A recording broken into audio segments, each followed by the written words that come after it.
남은 미션은 후계자를 구하라입니다. 네, 장비는 여러 사람이 손타면 쉽게 금방 고장난다고 하잖아요. 그래서 행사장을 처음 세팅할 때랑 마무리할 때 무조건 다 제 손으로 합니다. 지금 요즘은 이제 조금 카메라 접는, 삼각대 접는 것 정도는 이제 뭐 요청을 하는데, 반드시 이제 케이블은 제가 꼭 말고요. 그리고 그냥 카메라를 늘 전원에 연결해서 쓰기 때문에 렌즈 캡이 열려 있는 상태로 운영이 돼요. 그런데 이걸 만약에 렌즈 캡을 안 닫힌 상태로 전원 코드부터 뽑아버리면 렌즈 캡이 열린 상태로 카메라가 꺼지기 때문에 이런 것들이 불편해서 이제 하나하나 좀 장비를 좀 챙기는 편이고요. 그리고 아까도 잠깐 이게 쉬울 거예요 라고 말씀드렸지만, OBS 프로그램을 다루는 것 자체도 이제 윈도우에서 음향 설정이라든지 그 영상 설정, 그 신호 설정 값을 또 만져줘야 되는 거기 때문에 그런 메뉴를 눌러보고 찾아보는데 좀 두려움이 없는 사람이 필요합니다.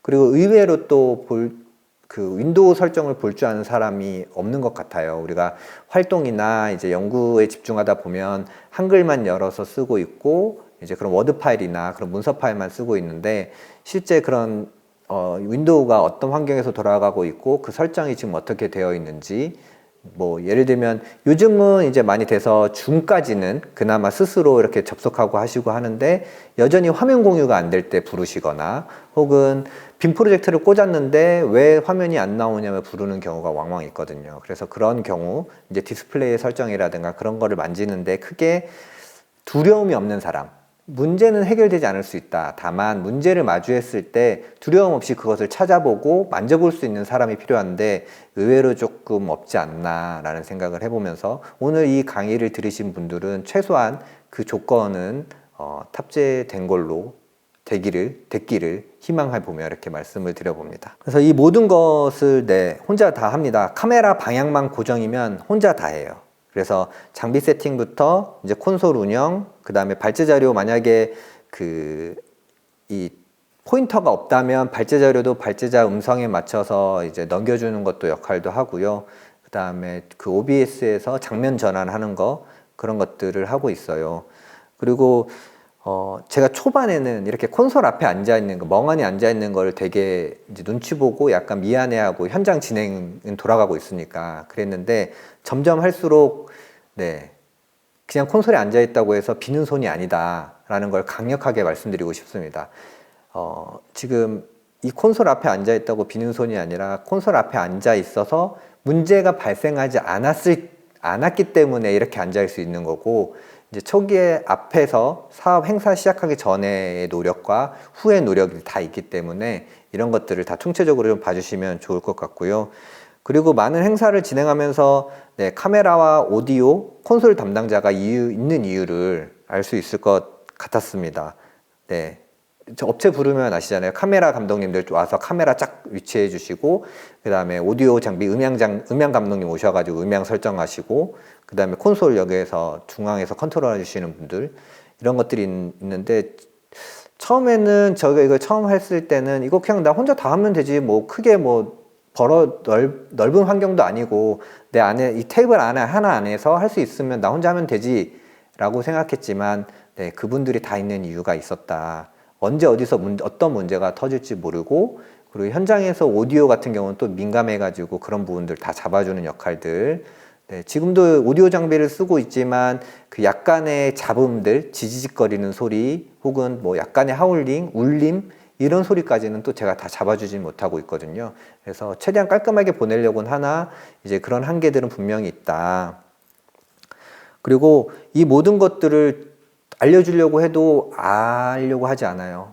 오늘 이렇게 강의 자리니까 제가 여러분들 앞에서 이렇게 말씀을 드리지, 만약에 여러분들이 저와 같이 일하는 사람이라면 제 이야기를 들어주셨을까요? 라는 생각을 문득 해봅니다. 지금 저도 조직 내에서 이거를 제대로 전달하고 있지는 못하고 있지만, 이게 또 루틴하게 정기적으로 있는 업무가 아니어서 한 번 들었다고 해서 이것을 알 수 있는 것은 아니고, 실제 그 행사가 아니더라도 이거 한번 잠깐 시간이 빌 때 그럴 일이 있을까 싶지만 조금이라도 시간이 난다면 카메라 장비를 한번 연결해 보고 줌 회의 때 내 노트북 카메라를 쓰는 게 아니라 다른 카메라를 연결해서 한번 써보고 하는 이런 활동들이 좀 관심이 가야 그런 걸 조금씩 해보면서 할 수 있을 것 같은데 그런 것들이 이제 이어지지 않다 보니까 유지가 되기 어려운 점. 네, 이것도 저도 뭐 매번 하다 보니까 익숙해진 거지 다 알아서 익숙해진 게 아닌데 네, 그런 수고나 노력을 좀 하기 어려운 점이 현실적인 한계인 것 같아요. 그래서 이제 네, 혼자 하고요. 그나마 이제 카메라 이동이 좀 필요할 때 우리는 카메라 한 대로 쓰기 때문에 이제 카메라 왔다 갔다 하는 거, 발제 화면이나 이제 발언자에게 주목하게끔 하는 그 장면은 네, 제가 콘솔에 앉아가지고 다른 담당자한테 요청을 드리기도 하고요. 그다음에 카메라 2대 운영할 때도 카메라 위치가 각각 떨어져 있기 때문에 카메라만 두면 반드시 참여자가 오가면서 건들게 된다. 그 앞에 꼭 사람을 세워둬야 된다. 그래서 카메라 2대 이상 운영하려면 그만큼 유휴 인력이 늘어날 수 있다. 이게 또 유휴라는 게 또 올바른 표현일지는 모르겠지만 어쨌든 그 장비를 신경 써주고 장비에 문제가 발생했을 때 대응해줄 1인이 필요하다. 그렇기 때문에 저희는 카메라를 2대 이상 두지 않는다 라고 말씀드릴 수 있을 것 같습니다. 네, 이렇게까지 말씀드린 이유가요. 앞에서 다 저의 그 좌충우돌한 그 이야기를 쭉 말씀드려서 그런 것 같아요. 그래서 네, 이런 말씀을 여기서 드려도 될 마지막 강연에 또 하필 제 마지막 강연인지 모르고 왔는데 마지막 강연에 이런 걸 말씀드려도 될지 모르겠지만 네, 감당할 수 있는 마지노선을 꼭 반드시 설정하셔라. 그리고 안 되는 거는 무조건 내 탓이 아니라 장비 탓이라 생각하셔야 한다. 그래서 지금 저도 조명도 이게 전기에 굉장히 예민한 장비여가지고 조명까지는 가고 있지 않은데 또 언젠간 또 모르죠. 또 어떻게 하다 보면 또 조명까지 또 손에 쥐게 될 날이 있을지도 모르겠지만 우선은 음향 장비까지만 그리고 내가 지금 오디오 믹서 하나까지만 하겠다는 그 마지노선을 반드시 설정해야 하고요. 꼭 필요한 범위만큼만 운영을 해야 된다. 그리고 기획이 달라져야 한다는 건 알지만 그러기 어렵다는 현실을 알기 때문에 이런 장비들을 운영해 오면서 혹은 또 온라인으로 중계를 해 보시면서 어떤 기존에 해왔던 교육이나 컨퍼런스, 포럼 같은 것들을 어떤 방식으로 좀 변형해서 운영하면 좋겠다라는 것들을 좀 경험해서 체감했으면 좋겠습니다. 그래서 이것도 또 이날 제가 아까 말씀드렸던 정책 포럼 그 간헐적인 영상 끊김이 발생한다고 해가지고 이제 그 사업을 진행하는 연구원들이 이제 막 실시간으로 텔로 막 연락 오고 안 나온다, 영상 안 나온다. 전 콘솔에 앉아 있는데 이제 막 그런 연락 요청이 온 거예요. 그래서 그날 막 이제 온갖 현타가 오면서 이제 부산하게 이제 케이블을 다시 꽂아 본다든지 이제 뭐 그런 부산하게 움직이긴 했지만 실제 그게 제가 할 수 있는 최선이기 때문에. 그런데 그 행사를 끝내고 나니까 이런 생각이 들더라고요. 온라인 송출은 전혀 엔지니어가 드러나면 안 되는 분야입니다. 그래서 방송 보듯이 편하게 볼 수 있어야 하고 또 이렇게 드러나지 않는 분들을 전문가라고 우리는 부르는 거죠. 근데 저는 이제 1년 넘게 어깨너머로 혹은 또 전문 업체를 불렀을 때는 그 업체 가까이 가가지고 그분들 세팅할 때 무슨 장비 쓰세요? 이걸 어떻게 연결하신 거예요? 어떤 구성이에요? 라고 물어보면서 지금 저희가 할 거에 대한 적용이나 그런 것들을 모색해보는 그런 노력을 했지만 여전히 이제 사업 담당자들은 실제 그 눈높이가 있기 때문에 기본적으로 이런 장비를 구성했으면 이런 스펙으로 운영돼야 되는 게 당연한 분들이기 때문에 이것에 엄청난 스트레스를 받아서 왜 이것까지 해서 내가 왜 이런 무덤을 파게 됐는지 라는 이제 생각을 드러냈는데요. 그래서 여러분들도 지금 이 모든 걸 다 이제 해 보십시오 라고 말씀드릴 수는 없을 것 같고요. 이 분야에 대한 어려움도 충분히 저도 아직 전문가가 아니라서 확실하게 말씀드릴 수 있는 건 없겠지만 아까 말씀드린 것처럼 카메라 장비부터 한 번씩 연결해 보는 거, 그리고 온라인으로 송출했을 때 그 이점과 그 다른 점을 빨리 캐치해서 앞으로의 전환을 어떻게 할 것인지를 지금부터라도 모색하는 것이 좋지 않겠나라는 생각이 듭니다. 네. 그럼에도 불구하고 앞선에서는 그런 온라인 중개의 안 좋은 점, 힘든 점, 도입 과정에서의 어려운 점, 또 현장 운영에서의 어려운 점을 말씀드렸는데요. 비대면 경험이 남긴 새로운 일상은 이제 더 이상 바꿀 수 없겠다라는 생각이 들었습니다. 보통 앞에서 이제 예시로 들었던 그 사업들, 그 정책 포럼이나 이제 그런 것들을 보면 대상이 너무 분명하고 또 연구 주제나 이제 다루는 내용들이 좀 전문적이거나 어려운 내용들이어서 접근성이 높지 않았습니다. 그래서 온라인 중계를 하다 하더라도 50명, 뭐 50명 안짝으로 10명 뭐 이렇게 실시간으로 이제 최대 동시 시청자 수가. 그래서 이제 저는 콘솔에 앉으면서 그런 현황들을 보니까 이런 걸 굳이 온라인으로까지 해야 되나 싶기도 했는데요. 최근에 저희가 기후위기 시민 시리즈 강연을 운영하면서 그래, 온라인 비대면 행사는 반드시 필요하구나라고 절실하게 느꼈던 경험이 있었습니다. 네, 총 3번의 그 온라인 강연, 온라인으로 진행을 했고요.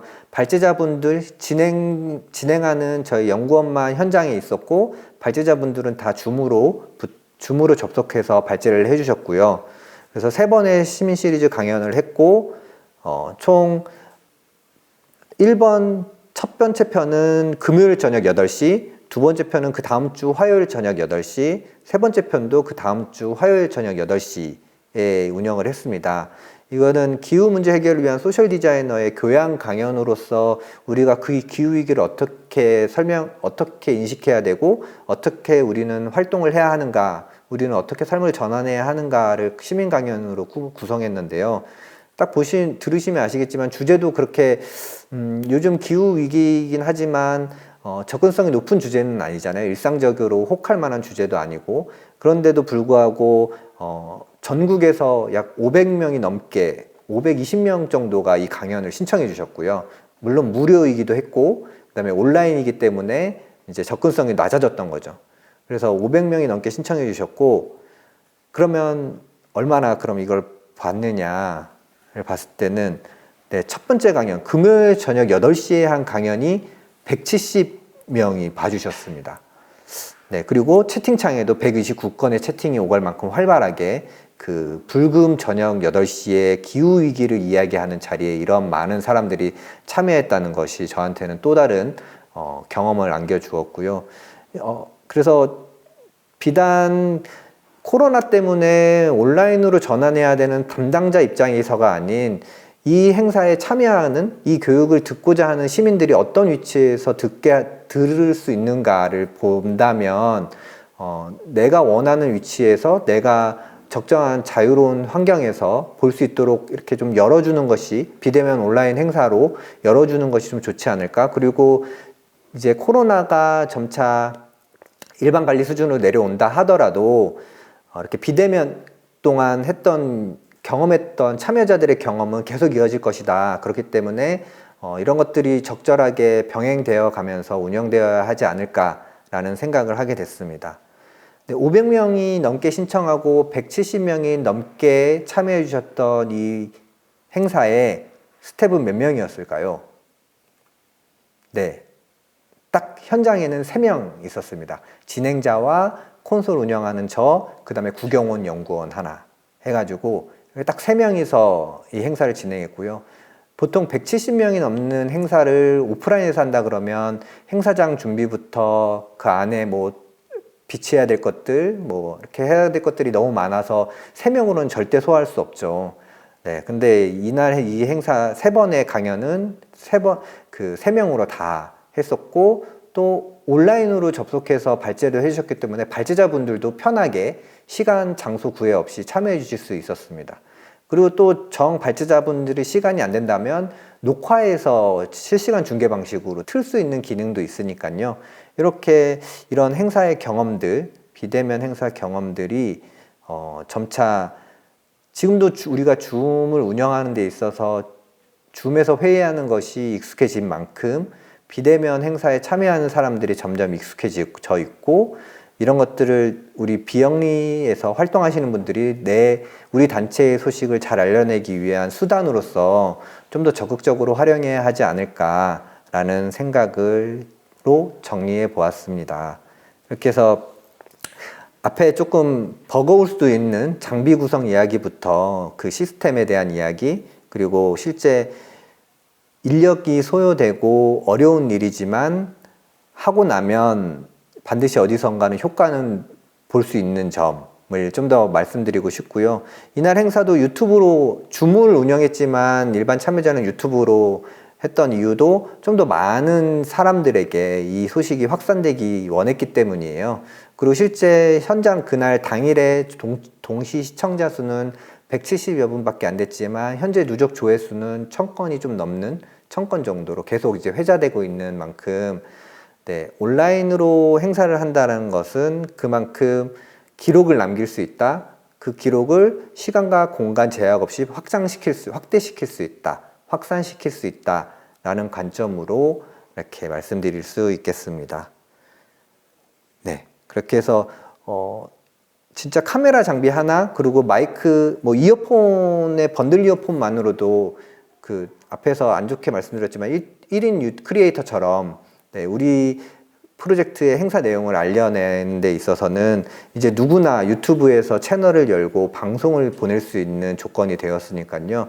그런 것들을 네, 적극적으로 좀 활용을 해야겠다. 물론 조금 늦은 감도 없지 않아 있지만 그렇다고 못할 건 아니다, 안 할 건 아니다 라고 말씀드려 봅니다.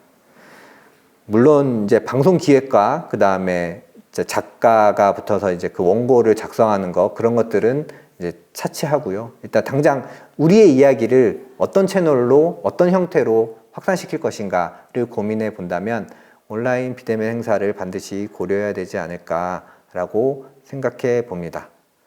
네, 이상으로 저는 이제 완벽한 것보다 완수하는 것을 목표로 이런 것들을 해왔습니다. 네, 앞서 말씀드렸던 것처럼 저는 희망제작소의 콘텐츠를 좀 더 다양한 방식으로, 다양한 형태로 널리 알리고 싶었고, 그 알리는 과정에서 동영상을 접했고, 동영상 콘텐츠를 만들다 보니 이제 온라인 중계까지 하게 되었습니다. 물론 이게 아까도 이제 보여드렸던 것처럼 이제 현타가 올 때도 있고, 이걸 왜 했나, 내가 왜 했나 싶을 때도 많은데요. 실제 이런 온라인 중계를 통해서 댓글로 올라오는 시민분들의 반응, 참여자들의 반응, 그리고 또 새롭게 희망제작소를 알고 우리의 활동을 알아주는 새로운 분들을 뵐 때마다 그래도 몇 명 안 봐도, 혹은 내가 이렇게 힘들어도 그래도 이렇게 좀 전달하기를 잘했다라고 많이 느끼니까요. 조금 어렵더라도 차근차근 그 단체에서 함께 이런 방향을 모색해 보는 것을 적극 제안드려 봅니다.